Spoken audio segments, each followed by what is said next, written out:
স্বামীদেরকে তোমরা হাসি খুশিতে রাখবা, ওই স্বামী তোমাকে পাগলের মতন ভালোবাসবে।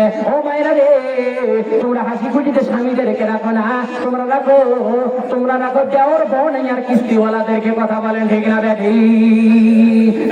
বাটা বুলবুল বাটা বুলবুল বাটা ভরা পাট দুলে ভাই খাও বাটার পান। ঠিক না বেঠি?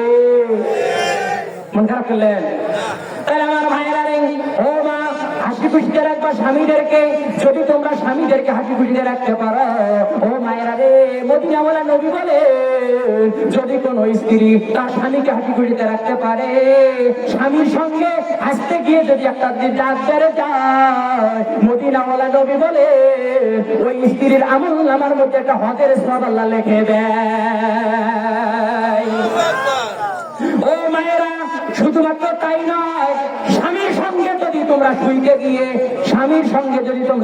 গিয়ে যদি তোমরা তোমার মাথার চুলগুলো যদি বিছায় দাও, আর ওই স্বামী যদি তোমার মাথার চুলের উপরে যদি ঘুমায়, মদিনাওয়ালা নবী বলে ওই মাথার চুলের মধ্যে যতক্ষণ পর্যন্ত ঘুমাবে, ততক্ষণ পর্যন্ত তোমার আমল নামার মধ্যে নফল ইবাদতের সওয়াব আল্লাহ লিখে দিবে।